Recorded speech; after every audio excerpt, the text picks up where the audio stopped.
أعوذ بالله من الشيطان الرجيم بسم الله الرحمن الرحيم الحمد لله رب العالمين والعاقبة للمتقين ولا عدوان إلا على الظالمين والصلاة والسلام على سيد الأنبياء والمرسلين محمد ابن عبد الله المبعوث رحمة للعالمين وعلى آله وصحبه ومن تبعهم بإحسان إلى يوم الدين. Të nderuar të pranishëm në këtë xhami, vazhdojmë me mësimet dhe porositë që i marrim nga libri Riyadus Salihin të Imam Nevaviut rahimahullahu taala, i cili në këtë libër ka përmbledhur ajete nga Kurani fisnik dhe hadithet e pejgamberit sallallahu alaihi wasallam me të cilat janë drejton besimtarit të rrugën drejt Allahut subhanahu wa taala.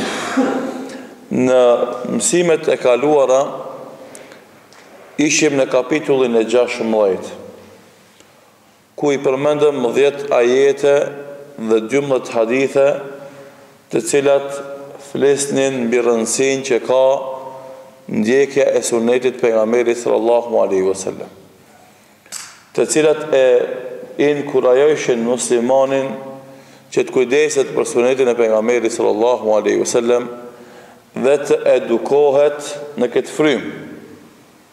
Dhe sot, me lejen dhe ndihmën e Allahut subhanahu wa taala, do të bëjmë një rezume të këtij kapitulli, duke i marrë mësimet pedagogjike, mësimet edukative nga këto hadithe që i kemi përmend. Në gjatë sqarimeve të këtyre haditheve, disa herë kemi përmend se ajo që është me rëndësi për një musliman, përveç informimit dhe arsimimit në Islam, është gjithashtu shumë me rëndësi edukimi ynë në këto mesele. Edhe këto janë dy procese që nuk shkojnë paralel çdo herë. Mundesh të futesh në fazën ose procesin e arsimimit, informimit në Islam, pa u fut në fazën e edukimit në Islam.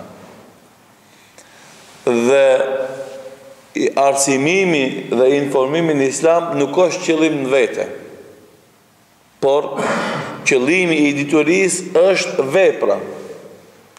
Andaj ti mëson ajete, mëson hadithe, mëson dispozita fetare për t'i praktikua ato në jetë. Jo për të bo muhabet me to, jo për të qit men me to, jo për të qit hoxhallëk me to. Jo, i mësojmë meselet e fesë që t'i praktikojmë, që t'i jetojmë me to, që të bëhen adhurimet të reja të cilat na afrojnë te Allahu subhanahu wa taala. Dhe për këtë shkak është shumë e rëndësishme që çdo herë kur përmenden meselet fesë, kur përmenden ajete nga Kurani fisnik apo hadithet pejgamberit sallallahu alaihi wasallam, të mundohemi të nxjerrim mësimet edukative, se si ajo të bëhet pjesë e jetës tonë. Mos të jetë thjesht informat dhe dituri, por të bëhet jetë, të bëhet realitet, të bëhet gjendje. Andaj nëse i kujtohet për librave të parë që i kemi rastis në rrethin ton, ka qenë libri Ilmihalit. Edhe Allah është si libër, dhe më thonë që është për librave të parë që i shfleton një njeri që është në fillimin e udhëzimit të tij. Ilmihali është, do thot, transliterim i një, do thot, shkence që në gjuhën arabe është ilmul hal. Shkencë dituri për gjendje. Do thot, kjo është shpik, do më thonë për dietarëve musliman më vonë, por ka ardhur si rezultat i një praktike. Do thot, na e mësojmë fen, që të jetojmë me fen sa që fejat në bot gjendja jon e përditshme. Mos ketë dallim mes asaj që e dim edhe asaj që e bëjmë. Edhe normalisht ka argumente shumë të fetare. Mjafton ajeti kuranor ku Allahu do të thotë lima taquluna ma la taf'alun kabula maqtan inda Allahi an taqulu ma la taf'alun, pse e thoni atë që nuk e bëni, se urrejtëm të Allahu është të thoni atë që nuk e bëni. Andaj qëllimi i edukimit islam është që Islami të jetë realitet në jetën tonë. Gjendja jonë e përditshme të fillon me islam, të jeton me islam dhe të përfundon me islam. Edhe kjo është e rëndë, edhe pra çka sot për shembull, na askush për neve nuk mundet me thonë se na çka të bëjmë është islami. Pse na bëjmë shumë punë që janë të islamit, të fesë. Por themi shiko çka thot Islami, Kur'ani dhe Sunneti, e mos shiko çka bëj unë. Pse? Se unë muj shumë herë me bo punë që s'ka lidhje me Kur'an dhe Sunnet. Mund me qenë bile në kundërshtim me Kur'an dhe me Sunnet. Dhe për këtë shkak duhet të kemi parasysh këto elemente, të nxjerrim këto mësime dhe porosi të përgjithshme nga këto hadithe pejgamberit sallallahu alaihi wasallam.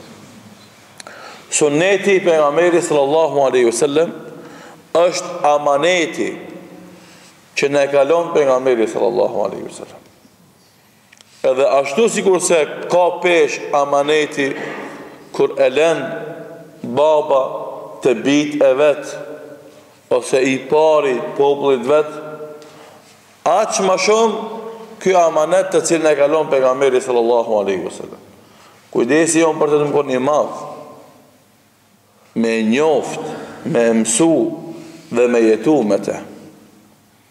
S'kalon pejgamberi sallallahu alaihi wasallam miras, as dinar, as dirham. Nuk kalon mas vete pasuri, por ne kalon neve këtë sunet.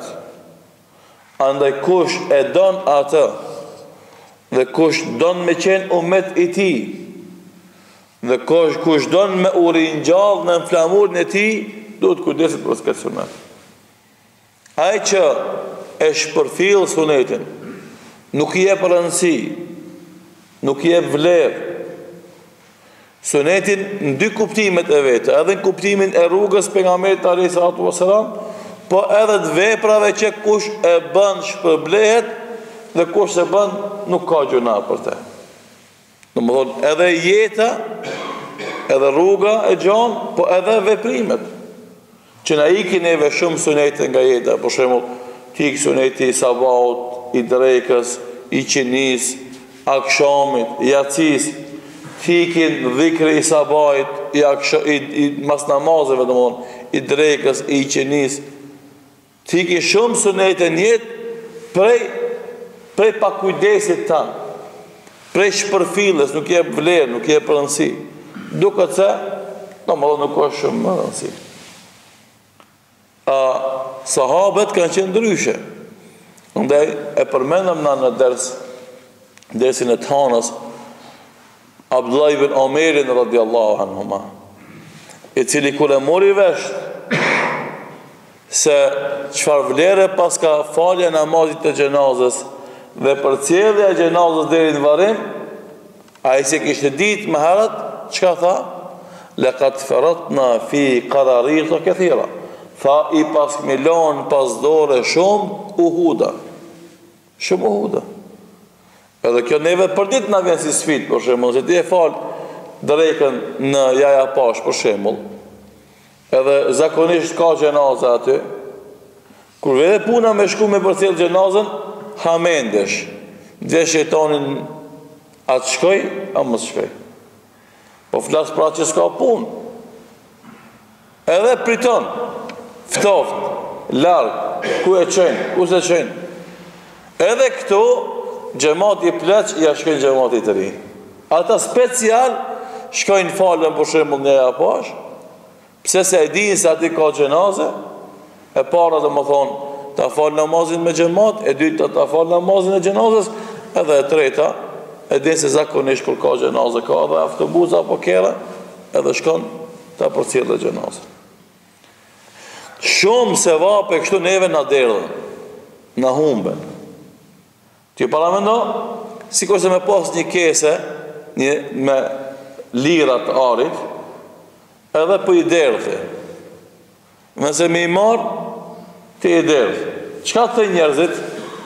Budon, lirat të i pas për i derdhë. Qashtu se vapet ikin. Sahabët e pejgamberit sallallahu alaihi wasallam do të kanë insistu që të gjitha veprat e mira të mundshme t'i bëjnë, mos lejojnë asnjë prej tyre të ikë me atë sa mundet dhe me atë sa din. Andaj amaneti i pejgamberit sallallahu alaihi wasallam është suneti i tij dhe është burim i madh i edukimit të muslimanëve në këtë fe. Tash në këtë kapitull janë përmend disa format edukimit. Një, edukimi me ibret. Shpreha ibret është me origjinë arabe, ne përdorim gjuhën tonë, përdorimin e lirë. U bone për ibret. Tregimi i tyre ishte për ibret. Kuptimin që ka ndodhur një gjë me ty apo me atë dhe është bo mësim për tjerët mas. Edhe kjo është kuptimi edhe në gjuhën arabe dhe mo ibra, me marrë mësim për një ndodhije. Në hadithet që i përmenëm këtë kapitull, neve në tregoj pejgamberi sallallahu alaihi wasallam një gjë që kishte ndodhur në popujt e mëhershëm dhe pejgamberët e mëhershëm. Se ata shumë kishin pyet pejgamberët edhe shumë i kishin kundërshtu pejgamberët. Në tregon neve pejgamberi sallallahu alaihi wasallam këtë rast që ka ndodhur kalumen që të marrim ibret, marrim mësim, mos bëjmë na me pejgamberin tonë, me Muhamedit sallallahu alaihi wasallam, siç kanë bërë popujt e mëhershëm me pejgamberët e tyre. Edhe kjo është mas edukative, edhe kështu prindi, buri, hoxha, kryefamiljari, kryetari i këshillit xhamis, do të secili që ka pushtet edhe autoritet, duhet në komunikim me familjen e tij, me fëmijët e tij, me xhamatin e tij, me vendin ku ai e ka atë autoritet, do të ti merr mësimet i bretet e ndodhive të kalume. Dhe mos lejon që një ndodhi e keqe që ka ndodhur kalumen me ty apo me tjetër kanë të ndodhë me ty. Pse? Se si thot një fjalë e urtë që transmetohet nga Abdullah ibn Mesudi radhiyallahu anhu, thot es-sa'idu man itta'adha bi ghayrihi. I lumtur është ai që merr mësim për tjerëve. Do thot e kundërta i pafat ose i marr ose i çmendur është ai që merr mësim për vetes vet. Andaj nëse Allahu të ka dhënë mendjen dhe ti lexon andaj edhe njëra prej dobive të leximit të historisë është kjo. Se thot një fjalë e urtë, historia e përsërit vetveten. A në ti e lexon historinë që mos lejosh të ndodhin njëjta gjëra nga e kaluara me ty. Andaj një popull që nuk e lexon historinë e kalume dhe nuk i merr mësimet e nevojshme dhe lejon që ai vazhdimisht të përsëritet ndodhit nga e kaluara, ai është popull jo i mençur. Ai është popull do të pa mend. Edhe fatkeqësisht të na do të gjëra përsëriten sepse nuk i marrin parasysh këto këshilla edhe këto porosi. Andaj edukimi me ibret, edukimi me marrje mësim nga ndodhit e kaluara është një metodë pedagogjike të cilën duhet ta përdorim na në edukimin e vetes dhe edukimin e atyre që i kemi nën kujdesin tonë. Gjithashtu, prej formave edukative që nxirren nga këto hadithe që përmenden në këtë kapitull, është edukimi me vasijet. Pejgamberi sallallahu alaihi wasallam hadithin që e dha këshillën e tij për të cilën thanë sahabët sikur se të jetë këshill lam të mirëse. I thanë na porosit, na e vasijet. Edhe atë pejgamberi sallallahu alaihi wasallam va dha vasijetin, va dha porosin, do të përmbledhëse të ndëgjojnë të parin e tyre dhe të ndjekin sunetin e pejgamberit sallallahu alaihi wasallam dhe të ruhen nga bidatet. Edhe kjo, njeri kur don t'i përmbledh porosit e tija kryesore, i mbledh bit, i mbledh fmit, i mbledh dhe më thonë edhe jep vasijetin, që tjetë një porosi përmbledhëse e cila do të mbetet e regjistrume në mendjet e fmive të vetë ose të bive vetë. Edhe zakonisht vasijeti jipet kur është njeriu ka fundi jetës, në shtratin e vdekjes. Andë kjo ndodhi me Ibrahimin a.s. si që tregon Kurani dhe bit e vetë. E i tha, ma ta'budune min ba'di, që do të bëni ibadet pas meje? I tha, na'budu ilahaka wa ilaha abaike, do të bëjmë ibadet Allahun që ke bëj ibadet tje dhe babalartë para te dhe më pejgamberët para te. Edhe Muhamedi sallallahu alaihi wasallam, kur e pan sahabët se kjo ishte një këshill që jep isharete, shenja, se është jeta ymri pejgamberit e sa ka fundi, atë sahabët i thanë na jep një vasijet që të mbetet para nesh, si udhërëthyjes në jetë. E tha pejgamberi sallallahu alaihi wasallam, dhe ashtu ka ndodhur edhe në kohën e sahabëve, edhe në kohën e tabiinëve, edhe në kohën e etba'u tabiinëve, edhe në kohën e imamëve, edhe në kohën e ulemave mas deri më sot. Hadithi i Irbad ibn Sarijes, aleikum bi sunnati, ose aleikum bi semi wa ta'a, të ndëgjoni të respektoni të parin tuaj edhe nëse është rob Etiopias, dhe të kapeni për sunetin tim dhe sunetin e kalifëve të drejtë e të udhëzuar, e rujni prej bidateve, gjërat shpikuna, se çdo gjë e shpikur është bidat dhe çdo bidat është devijim, ka mbet vasijet i trashëguar, i përmendur, i sqaruar prej ulemave brez pas breze. Dhe e ka majt, do thot, si thuhet, diskursin e umetit islam në sakt. Ka ecë umetit islam fal këti vasijeti në rrugën e duhur, në rrugën që kalon në të umetin e vetë pejgamberi sallallahu alaihi wasallam. Andaj, përkujtimi me të mira, me të vërtet, thirrja në to, tërheqja e vërtetës nga gabimi, nga e keqja, nga dami, nga bidati, është prej thelbit të metodës islame ose metodës edukative islame, të cilët duhet muslimonit të din dhe të përdor në edukimin, domethënë, e brezave pas. Shoni, këtë janë metoda që janë shpik pastaj si teori shekuj më vonë. Shumë shekuj më vonë. Ama pejgamberi sallallahu alaihi wasallam i ka përdor, shumë është më rëndësi me pas parasysh këtë fakt se do 1400 vjetë për para, kur shkenca e pedagogjisë s'ka ekzistu si shkencë. A i ka përdor, edhe pasaj ato janë zbulu edhe përdorën.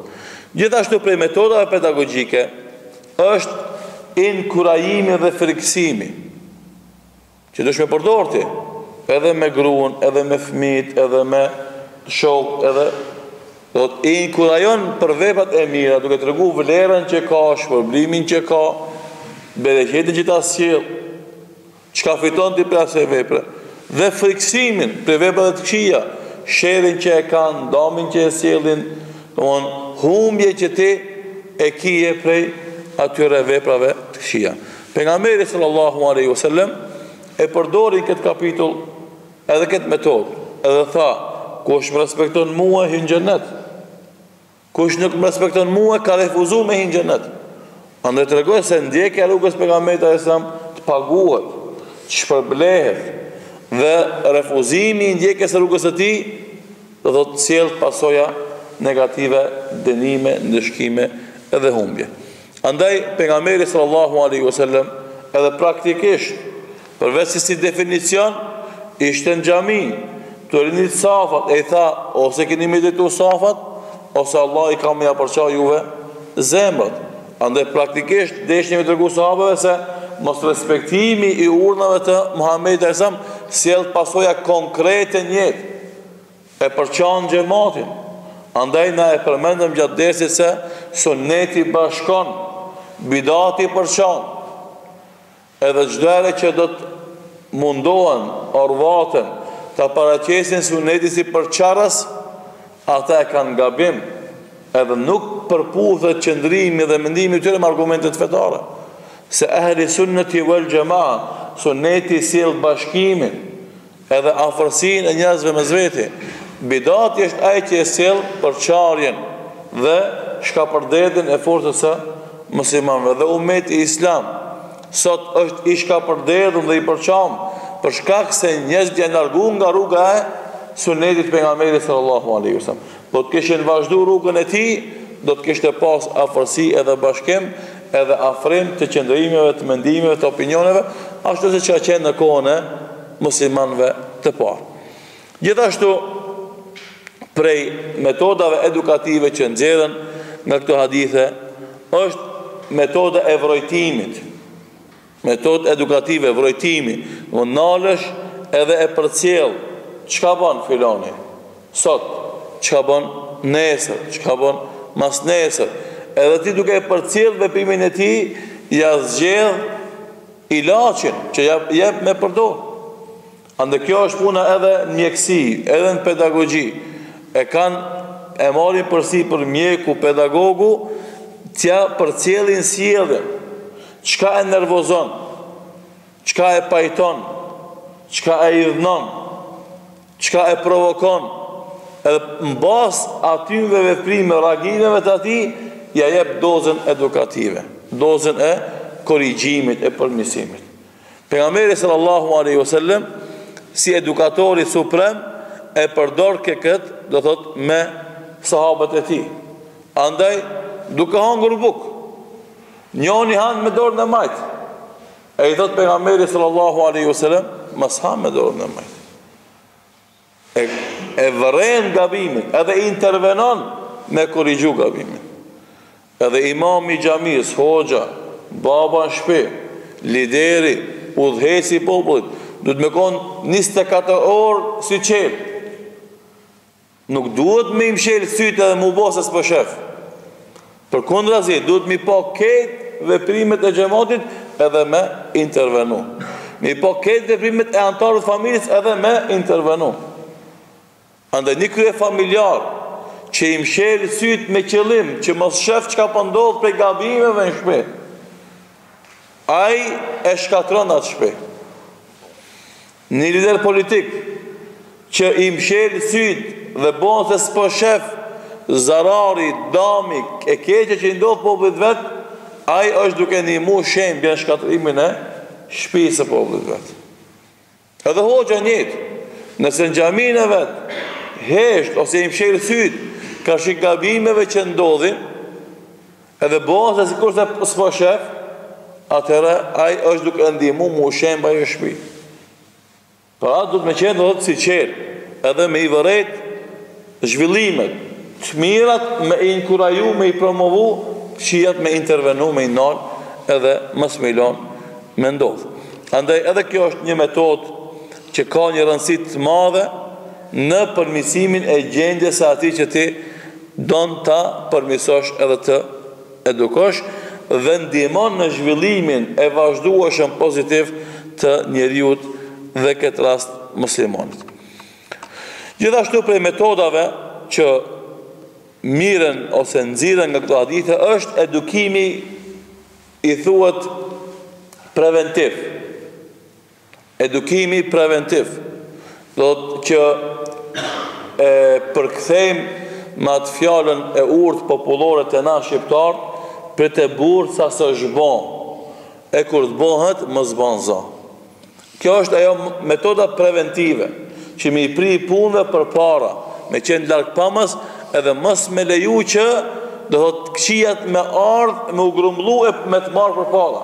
Andaj pejgamberi sallallahu alaihi wasallam kujdeset për çdo imësi në jetën e muslimanit dhe mundohej që çdo gjë që i bën dobi t'ia tregon dhe çdo gjë që i bën dëm ta ndalon prej saj. Pse kjo? Për shkak të dashurisë së sinqertë që kishte Muhamedi sallallahu alaihi wasallam ndaj muslimanëve. Andaj çka erdhën hadithe, tha kur të bini me flet, fikni zjarmin. Pse? Preventiv. Se ti në gjumje, zjarmit nuk i dijet si zhvillohet ajo, ka ec, ka shkon. Edhe dikush thot po hosh mirë, ama ky hadith vlen për të kaluarën kur janë nxehë njerëzit me zjarm. Për shembull e kanë pas oxhakun në fund odës, edhe është dashur me drua, aty ka mujt për shembull me lëviz, diçka dhe mu kallë ke shtëpia. Po jo vetëm se zjarmi i drunit, po sa e sa shtëpia me rrym janë nxehë. Edhe ka ndodhur, domethënë është djeg shtëpia. Për arsye të ndryshme, me plin janë nxehë. Edhe janë myt. Andaj njeri do të më pri gjonave, me qenë larg pamës, edhe do të më pri gjonave sa s'ka ndodhur, se ku ndodhin masën e ke shumë vështirë. Andaj është ajo fjala e urtë që përdoret 1 dinar preventiv është më e dobishme se sa 100 dinar pastaj kurim apo shërim. Edhe kështu ndodh zakonisht. Ai që se jep 1 dinar për preventiv, ka me dhon 100 edhe s'ka me mujt me e shëru pastaj plagën që është. Andaj pejgamberi sallallahu alaihi wasallam na mësoi që kemi logjik preventive, të prim punëve përpara, mos lejmë të ndodhin të bëhen, se kur të bëhen pastaj është kot. Ajo e njëjta ndodh edhe me ndalesën e gjytjes me gur. Se tha, do thot nuk e myt armikun, po ja thën dhomën dikujt apo ja çetësinin dikujt.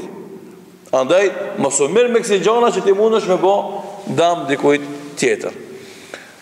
Prej metodave pedagogjike që i nxjerrim nga hadithet e pejgamberit sallallahu alaihi wasallam është edhe edukimi me shembull. Edukimi me shembull. Se jo çdo kush i kupton definicionet. Jo çdo kush i kupton, do thot, përcaktimet teorike. Ki nevojë me dhon shembull. Andaj tha pejgamberi sa shembulli jam, edhe i diturisë që ka sjell Allahu me mua, shembulli i shiut që vjen në tokë, ka tokë që e thith, edhe e qetë bereqetin, ka tokë që nuk e thith për e mledh, edhe ka tokë që as e thith, as e mledh. Edhe normalisht, kush se ka qartë këtë shembull? Këtë e kanë qartë. Edhe ti atër mundesh me krahasu vetë vetën edhe me po ku i jeti, në lidhje me diturin që e ka sjell me te Allahu Xhelal Muhammedin sallallahu alaihi wasallam. Dhe prej metodave që ka përdor pejgamberi sallallahu alaihi wasallam është edukimi me bojkot. Nëse njeri s'mervesh me fjalë, me inkurajim, me kërcënim, me shembull, me ibret, me avasijet, atëra e përdor bojkotin. Siç ndodhi domethënë me sahabët e pejgamberit sallallahu alaihi wasallam, me Abdullah ibn Mughaffelin, i cili kur e pat afërmin e vet që po gjuan me guraleca, edhe e ndaloi, tha se ka ndalu pejgamberi sa ai vazhdonte, tha kur më nuk të foli. Do të na duhet me qenë gjallë në luftën e të keqës, me e kundërshtu të keqen dhe me intervenu kundër të keqës, jo me hesht, edhe me e pranu të keqen. Pse na shpesh na ndodh na për muhabete, themi po hoq, së shpitema jo, që dërkon ka ndodh. Së në përzine unë e shpituj. Ti së në përzi e shpituj, ama nëse ti hesht, aja nesër të vjena dhe shpitone. Andaj, për regullave që i përdorin njerëzit në dunja është, që kur vjedhat në dikun mahal, ketë mahalën që o të kom, dhe pse ti reagon? Pse ti po bon shurmë, s'kan vjetë dhe ti kan vjetë të filoni? A, thëjnë, a i sot ka vjetë të filoni, ama nesër vjetë të une. Për dunjo ke qomin kom. A më këtë vjede puna për shemëll se dikush s'falet, dikush bën gjuna, dikush i shkel rregullat e fesë, aty s'intervenon. Edhe njëjtës me thonë, për një maj sot e bën, për nesër e mëson edhe fëmijën tem. Andaj na duhet me qenë të gjithë, do të aktiv në bojkotin e të keqes dhe të keqit. Ma atë sa mundim edhe ma atë sa dim. Ama jo me që indiferent. E Zoti mos e boft mu pajtu me të keqen dhe të keqen. Se ka mundësi për shembull momente të caktuara, ti s'ke mundësi me bojkotu të keqen, se e keqja dominon. Është më e fortë, më e madhe se ti. Ti nëse s'mundesh me bojkotu spaku, do thot kundërshtohet me zemër.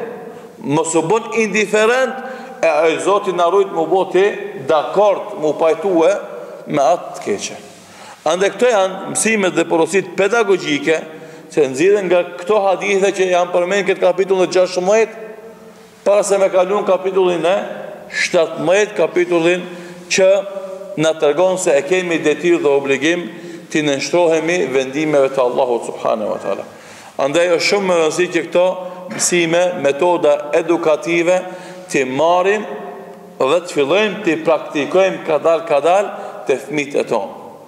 Edhe të shohim pastaj rezultatin dhe dobin e këtyre derseve që na kemi marrë pjesë apo i kemi ndëgjuar, domethënë dhe kemi kaluar ditët me to elusim Allahun dhul xhelal që vazhdimisht na udhëzon ka xhejri dhe e mira, na bën për atyre që ndjekin udhëzimet e Allahut dhul xhelal dhe udhëzimet e pejgamberit sallallahu alaihi wasallam, dhe ashtu sikur se kalojmë çaste të këndshme në këtë xhami, në këto momente, Allahu të na jep mundësi që të kalojmë me pejgamberin sallallahu alaihi wasallam në xhenet.